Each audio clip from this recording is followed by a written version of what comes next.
గోదావరి నీటిని ఎత్తిపోస్తోంది. లక్షల ఎకరాలని సస్యశ్యామలం చేస్తుంది. 10 లక్షల మంది దాహార్తి తీరుస్తోంది. కరువు కాలంలో కూడా నేనున్నానంటూ అభయమిస్తోంది. తెలంగాణ రైతుల వరప్రదాయిని దేవాదుల ప్రాజెక్టుపై ఓ రిపోర్ట్. ఏడాదంతా 60 టీఎంసీల నీటిని 5.5 ఎకరాలకు సాగునీరు అందించేటువంటి దేవాదుల ప్రాజెక్టు ఇప్పటికీ 80% పనులు పూర్తయ్యాయి. మరో 20% పనులు పూర్తి చేయడం కోసం అధికార యంత్రాంగం పూర్తి కసరత్తు చేస్తుంది. ఎలినో ప్రభావం వల్ల నష్టపోతున్న రైతాంగాన్ని ఆదుకోవడం కోసం ఇప్పుడు 7 మోటార్లతో నీటిని ఎత్తిపోస్తున్నారు. ఏ జిల్లాలకు ఉపయోగపడుతుంది, ఎంతమంది రైతులకు ఈ దేవాదుల ప్రాజెక్టు పనికి రాబోతుంది? ఏడాదంతా 60 టీఎంసీల నీటిని గోదావరి నుంచి ఎత్తిపోసి 5.5 లక్షల ఎకరాలకు సాగునీరు అందించాలనే లక్ష్యంతో చేపట్టిన దేవాదుల ప్రాజెక్ట్ కరువు కాలంలో ఉమ్మడి వరంగల్ జిల్లా రైతాంగాన్ని ఆదుకోబోతోంది. కాంగ్రెస్ అధికారంలోకి వచ్చిన తర్వాత ప్రాధాన్య ప్రాజెక్టుల జాబితాలో దేవాదులను చేర్చి 2027 మార్చి నాటికి పూర్తి చేయాలని లక్ష్యంగా పెట్టుకుని పనులు చేపట్టారు.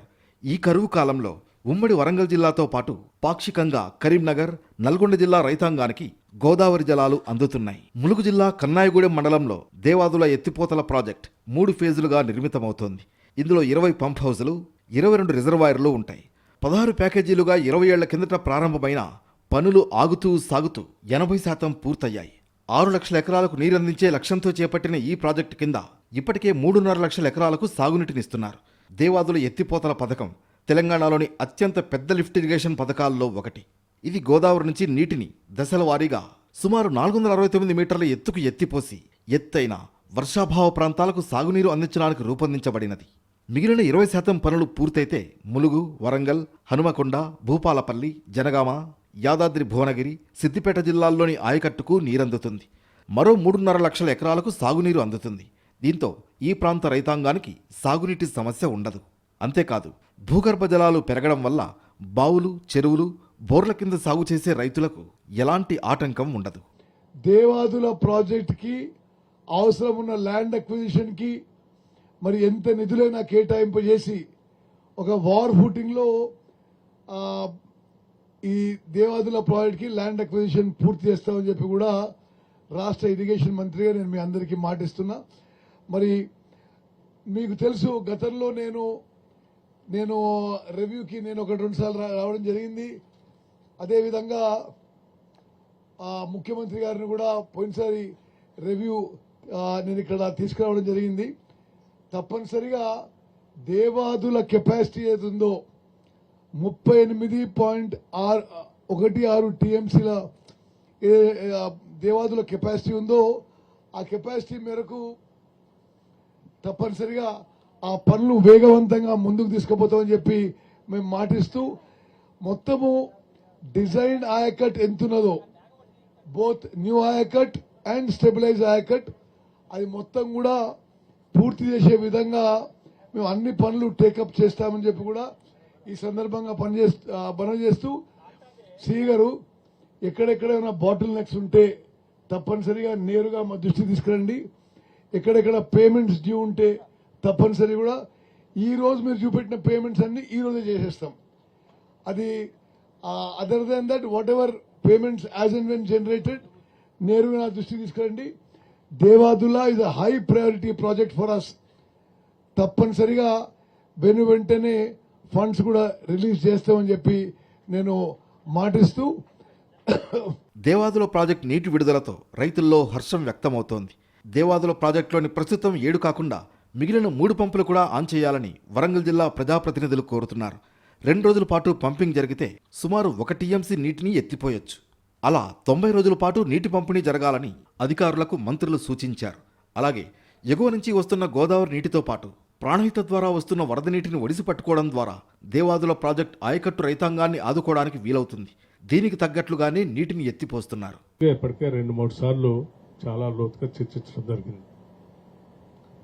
గత 2-3 నెలల నుంచి కూడా ఈ ఇరిగేషన్ సంబంధించినటువంటి రిజర్వాయర్స్ నింపుకునే విధానము, భవిష్యత్తులో పంటలకు కావాల్సినటువంటి నీళ్లు, మంచినీళ్లు, వీటన్నిటికి సంబంధించి కూడా లోతుగా చర్చించిన తర్వాత తిరిగి మళ్ళీ ముఖ్యమంత్రి గారు, మన ఉత్తమ్ కుమార్ రెడ్డి గారు ఇద్దరు కూర్చొని గోదావరిలో పారుతున్నటువంటి నీటిని సాధ్యమైనంత మేరకు ఎక్కడెక్కడైతే అవకాశం ఉందో అవకాశం ఉన్నంత మేరకు ఎంత ఖర్చైనా సరే, ఎలక్ట్రిసిటీ బిల్స్ ఎంత వచ్చినా సరే ఆ నీటిని మొత్తం లిఫ్ట్ చేసుకొని పంట పొలాలకి, చెరువులు నింపుకోవటానికి, మంచినీళ్లు తాగటానికి కావాల్సిన విధంగా ఒక యాక్షన్ ప్లాన్ తయారు చేసి ముందుకు పోవాలనేటువంటి ఆలోచనలో భాగంగానే వారు గత నెల రోజుల నుంచి ఎక్సర్సైజ్ చేస్తా ఉన్నారు.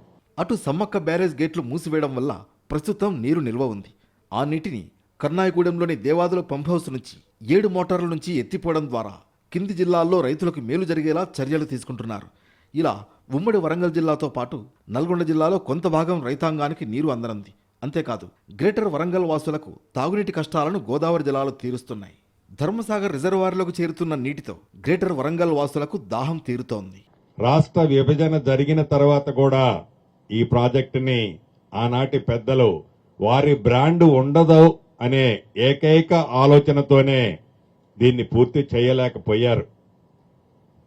ప్రజాప్రభుత్వం గౌరవ ముఖ్యమంత్రి రేవంత్ రెడ్డి గారి నాయకత్వంలో ఈ ప్రభుత్వం ఏర్పడిన తర్వాత ఈ దేవాదుల ప్రాజెక్టుని ఎట్టి పరిస్థితుల్లోనైనా పూర్తి చేయాలని ముఖ్యమంత్రి గారు సంకల్పంతో శ్రీహరి గారు లాంటి అనేక మంది అనుభవజ్ఞుల సూచనలతో గౌరవ ముఖ్యమంత్రి గారు ప్రత్యక్షంగా ఇక్కడికి ఈ ప్రాజెక్టు దగ్గరకు సుమారు 4 నెలల క్రితం వచ్చి ఈ జిల్లా ఇన్ఛార్జి మంత్రిగా నాకు, నీటిపారుదల శాఖ మంత్రులకి, సహచర శాసనసభ్యులకు కూడా ఎట్టి పరిస్థితిలో ఈ రాబోయే 1 ఇయర్లో దీన్ని పూర్తి చేయాలనే టార్గెట్ ఇవ్వటం జరిగింది. ఇంతకుముందే సుమారు 122 కోట్ల రూపాయలు ల్యాండ్ ఎక్విజిషన్కి రిక్వైర్మెంట్ ఉంది. సుమారు 70 కోట్ల రూపాయలు వర్క్ బిల్స్ పెండింగ్ ఉన్నాయని అధికారులు చెబుతున్నారు. రాష్ట్ర ప్రభుత్వ పక్షాన మరికొన్ని గంటల్లో అవన్నీ కూడా నిధులు రిలీజ్ చేసి వడివడిగా ఈ ప్రాజెక్టుని పూర్తి చేయాలనే చిత్తశుద్ధితో ఈ ప్రభుత్వం ఉంది. గత ఏడాది వరకు పచ్చటి పొలాలతో కళకళలాడిన ఉమ్మడి వరంగల్ జిల్లా ప్రాంతం ఇప్పుడు కరువు కోరల్లో చిక్కుకుంది. జిల్లా వ్యాప్తంగా సాధారణ వర్షపాతం నమోదు కాకపోవడంతో చెరువులు, రిజర్వాయర్లు, కుంటల్లో నీరు చేరలేదు. దీంతో వానాకాలం సాగు ప్రారంభమై 2 నెలలు దాటుతున్నా సగం విస్తీర్ణంలో కూడా పంటలు వేయలేదు. రైతుల గడ్డు పరిస్థితిని గమనించిన రాష్ట్ర ప్రభుత్వం దేవాదుల ద్వారా ఉమ్మడి వరంగల్ జిల్లాకు నీరు అందించాలని నిర్ణయం తీసుకుంది. అందుకనుగుణంగా దేవాదుల ప్రాజెక్టు 7 పంపుల ద్వారా నీళ్లను రిజర్వాయర్లు, చెరువులకు పంపుతోంది. దీంతో రైతులు కొంత ఊపిరి పీల్చుకుంటున్నారు. గోదావరిలో నీటి ప్రవాహాన్ని దృష్టిలో పెట్టుకుని దేవాదుల పంప్ హౌస్లోని 10 పంపుల్లో 7 రన్ చేస్తూ నీటిని ఎత్తిపోస్తున్నారు. ఎలినో ప్రభావంతో ఇబ్బంది పడుతున్న రైతాంగానికి దేవాదుల ప్రాజెక్టు వరప్రదాయినిగా ఉపయోగపడబోతుంది. ప్రస్తుతం ఈ దేవాదుల ప్రాజెక్టు నుంచి రైతాంగానికి ఉపయోగపడేలాగా నీటిని ఎత్తిపోస్తున్నారు. 7 మోటార్ల ద్వారా నీటిని లిఫ్ట్ చేస్తున్నటువంటి పరిస్థితి కనిపిస్తుంది. మొత్తం ఈ ప్రాజెక్టులో 3 దశల్లో పూర్తి చేసేలాగా ప్రతిపాదనలు చేశారు. ఇందులో దాదాపు 80% పనులు పూర్తయ్యాయి. 17,000 కోట్లతో నిర్మాణం చేపడుతున్నటువంటి నేపథ్యంలో మొత్తం 21 పంపు హౌజులు నిర్మాణం చేపట్టాలని దీనిలో ప్రణాళికలు రూపొందించడం జరిగింది. 12 ప్రధాన రిజర్వాయర్ల ద్వారా రైతాంగానికి సుమారుగా 5.5 లక్షల ఎకరాలకు సాగునీరు అందించడం, అలాగే త్రాగునీటిని అందించేలాగా ఈ ప్రాజెక్టు రూపకల్పన చేసినటువంటి నేపథ్యంలో ఇప్పటికే 80% పనులు పూర్తయ్యాయి. ఇంకా 20% పనులు మాత్రమే పెండింగ్ ఉన్నాయి. కొన్ని చోట్ల భూసేకరణ, మిగిలినటువంటి రిజర్వాయర్ల పనులకు సంబంధించి, కాల్వల నిర్మాణానికి సంబంధించి పెండింగ్ ఉన్నటువంటి నేపథ్యంలో మిగిలినటువంటి ఆ ప్రాంతానికి సంబంధించినటువంటి పనులు చేపట్టడం కాకుండా ఇప్పటికే పూర్తయినటువంటి 3వ దశ పనులు మినహా మొదటి, 2వ దశ పనులు పూర్తయ్యాయి. దాంతో 7 మోటార్ల ద్వారా ఇప్పటికీ ఈ నీటిని ఎత్తిపోసే ప్రయత్నం జరుగుతుంది. ఇక్కడ నుంచి మొదట భీమదేవరపల్లికి నీటి పంపింగ్ జరుగుతుంది. భీమదేవరపల్లి నుంచి రామప్ప పంపింగ్ జరుగుతుంది. రామప్ప చెరువులో నుంచి అక్కడ నుంచి దేవాదుల ప్రాజెక్టుకు సంబంధించినటువంటి 3వ ఫేజ్ పనులు ఉన్నటువంటి దేవన్నపేటకి నీటి పంపింగ్ జరుగుతుంది. అక్కడ నుంచి ధర్మసాగర్ రిజర్వాయర్ కు నీటి పంపింగ్ జరిగేలాగా ఇక్కడ పంపింగ్ ప్రక్రియ మొదలు పెట్టడం జరిగింది. భీమ్గన్పూర్, పుల్కుర్తి, ధర్మసాగర్ ద్వారా రైతులకి కావాల్సినటువంటి చెరువులోకి, అలాగే కాలువల ద్వారా నీటిని సరఫరా చేసేలాగా ప్రక్రియ చేపట్టినటువంటి నేపథ్యంలో ఇప్పటికే రిజర్వాయర్లు నీటి చేరుతున్నటువంటి నేపథ్యం కనిపిస్తుంది. రిజర్వాయర్లో నీటి మట్టాలు పూర్తి స్థాయికి వచ్చిన తర్వాత వాటిని కాలువల ద్వారా చెరువుల్లోకి పంపించే ప్రయత్నం చేయడం జరుగుతుంది. ఇప్పటికీ రామప్ప ఫుల్ ట్యాంక్ చేరుకునేలాగా ఏర్పాట్లు చేయడం జరిగింది. అలాగే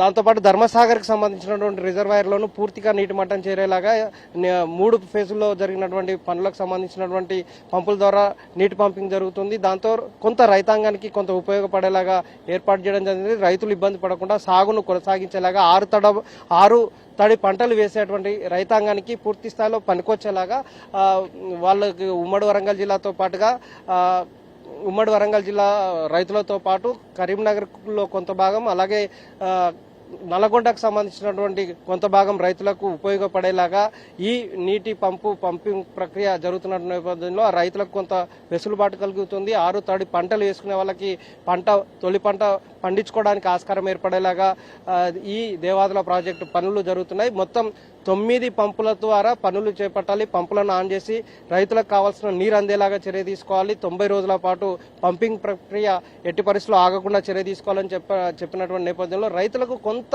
వెసులుబాటు కల్పించడం కోసం సరైన సమయంలో వర్షాలు ఇప్పటికీ కురవకపోయినా ఈ ఉమ్మడి వరంగల్ జిల్లా రైతాంగానికి దేవాదుల ప్రాజెక్టు పరిసర ప్రాంతాల్లో ఉన్నటువంటి కాలువల సమీపంలో ఉన్న వాళ్ళు, అలాగే వాటి రిజర్వాయర్లను అనుసంధానమైనటువంటి చెరువుల్లోకి నీరు వెళ్లడం వల్ల పంట సాగు తగ్గిపోకుండా రైతులకు ఉపయోగపడేలాగా ఈ దేవాదుల ప్రాజెక్టు కొంత ఉపయోగపడుతుంది. మొత్తంగా 80% పనులు పూర్తయినటువంటి నేపథ్యంలో దాదాపుగా 3.5 లక్షల ఎకరాలకు నేరుగా పంపింగ్ జరిగేటువంటి నీళ్లు అందుబాటులోకి వచ్చే ప్రయత్నం జరుగుతుంది. మిగిలినటువంటి 2 పంపులను కూడా 2-3 రోజుల్లో ఆన్ చేయడం వల్ల సుమారు 5.5 లక్షల ఎకరాలకు సాగు అందించాలనుకుని పెట్టుకున్నటువంటి లక్ష్యానికి సాధ్యం పడేలాగా 4.5 లక్షల ఎకరాలకైనా నీరు అందించడం కోసం అధికార యంత్రాంగం చర్యలు తీసుకున్నటువంటి నేపథ్యంలో దాదాపుగా 9.5 లక్షల ఎకరాల్లో పంట సాగు కోసం ఈ దేవాదుల ప్రాజెక్టుకు సంబంధించినటువంటి నీళ్లు ఉపయోగపడేలాగా అధికార యంత్రాంగం చర్యలు తీసుకోవడం వల్ల రైతులకు కొంత ఉపశమనం కలిగే అవకాశం ఉంది. భారీ వర్షాలు పడితే కనుక మరింత ఉపయోగం పడి మరింత సాగు పెరగడానికి ఆస్కారం ఉంటుంది. కాబట్టి ఇప్పటికీ వర్షాకాలం 2 నెలలైనా సరైన వర్షాలు లేకపోవడం వల్ల దేవాదుల ప్రాజెక్టు అందుబాటులోకి రావడం, దేవాదుల ప్రాజెక్టు ద్వారా నీటి పంపింగ్ జరుగుతున్నటువంటి నేపథ్యంలో దాదాపుగా 3.5 లక్షల ఎకరాలకు సాగు జరిగేటువంటి ప్రక్రియ జరుగుతుంది. మరొక ఎకరం అంటే 4 లక్షల ఎకరాలకు కూడా మరో 2 పంపులు స్టార్ట్ అవడం వల్ల మరొక 1 లక్ష ఎకరాలకి ఉపయోగపడేటువంటి సాగు జరిగేలాగా ప్రయత్నాలు కొనసాగుతున్నటువంటి నేపథ్యంలో రైతులకు కొంత దేవాదుల ప్రాజెక్టు అందుబాటులోకి రావడంలో కొంత ఉపశమనం అయితే చెప్పొచ్చు. అధికార యంత్రాంగం మేడిగడ్డ విషయంలో జరుగుతున్నటువంటి రాజకీయాల ఆరోపణల నేపథ్యంలో పూర్తి స్థాయిలో పనిచేస్తున్నటువంటి దేవాదుల ప్రాజెక్టుని అందుబాటులోకి తీసుకొచ్చడం అది సరిగ్గా ఉండడం వల్ల నీటిని ఎత్తిపోవడానికి ఆస్కారం ఉంటుందని కూడా కాంగ్రెస్ ప్రభుత్వం విపక్షాలకు నీటిని పంపు చేయడం వల్ల వాళ్ళకి కౌంటర్ ఇచ్చినట్టుగా అవుతుంది. అదే సమయంలో రైతులకు ఉపయోగపడే లాంటి పనులు ఎట్టి పరిస్థితులు ఆగొద్దంటూ దాదాపు 90 రోజుల పాటు నీటిని ఎత్తిపోసుకునేలాగా కావాల్సినటువంటి చర్యలు చేపట్టడం వల్ల రైతాంగానికి ఉమ్మడి వరంగల్ జిల్లాతో పాటుగా కరీంనగర్, నల్గొండ రైతాంగానికి ఉపయోగపడేటువంటి పరిస్థితులు అయితే కనిపిస్తున్నాయి. దేవాదుల ఆ రైతాంగాన్ని కొంత వాళ్ళకి సాగుకు ఇబ్బంది లేకుండా చూసేటువంటి ప్రయత్నంలోనే ఇక్కడ పనిచేస్తున్నటువంటి ఇంజనీర్లు పూర్తి స్థాయిలో పనిచేస్తున్నటువంటి నేపథ్యంలో రైతులకు కొంత ఉపశమనం అయితే ఉండబోతుంది. ఓవరాల్గా ములుగు, జయశంకర్ భూపాలపల్లి, వరంగల్, హనుమకొండ, జనగాం, సూర్యాపేట, యాదాద్రి, భువనగిరి, కరీంనగర్ జిల్లాలోని కొన్ని ప్రాంతాలకు దేవాదుల నీరు అందుతుంది. గోదావరి నుంచి ఇంటేక్ వెల్ ద్వారా నీటిని తీసుకుంటారు. భారీ పంపుల ద్వారా దశల వారీగా ఎత్తిపోస్తారు. పైప్ లైన్లు, టన్నెళ్లు, రిజర్వాయర్ల ద్వారా చివరకు సాగుభూములకు చేరుతుంది. మొత్తానికి గోదావరి జలాలను ఒడిసిపట్టి తెలంగాణ జిల్లా రైతాంగానికి ఉపయోగపడేలా నిర్మించిన దేవాదుల ప్రాజెక్ట్ వరంగల్తో పాటు పలు జిల్లాలకు వరంగా మారింది. కరువు సమయంలో వరప్రదాయనిగా దేవాదుల ప్రాజెక్ట్ నిలవబోతోంది. 17 కోట్లతో నిర్మాణం చేస్తున్నటువంటి దేవాదుల ప్రాజెక్టుతో 12 రిజర్వాయర్లు, 21 పంప్ హౌజులు పనిచేయడం వల్ల సుమారుగా 4.5 లక్షల ఎకరాలకు సాగునీరు అందబోతుంది. ఎలినో ప్రభావంతో ఇబ్బంది పడుతున్న రైతాంగానికి ఇది వరప్రదాయనిగా ఉండబోతోంది. రైతులు ఎలాంటి ఇబ్బందులు పడకుండా ఉండడం కోసం 90 రోజుల పాటు దేవాదుల ప్రాజెక్టు సంబంధించినటువంటి మోటార్లను నడిపి నీళ్లు అందించాలని అధికారులు తీసుకున్న నిర్ణయం, ప్రభుత్వం తీసుకున్నటువంటి ఆదేశాల మేరకు అధికార యంత్రాంగం పనిచేస్తున్నటువంటి నేపథ్యంలో రైతులకు ఈ ఎలినో ప్రభావం బారిన పడకుండా మొదటి పంట పండేలాగా తీసుకున్నటువంటి చర్యలు వాళ్ళకి ఎంతగా ఉపయోగపడబోతున్నాయి. వాజిద్ తరుణ్, ఎన్టీవీ వరంగల్.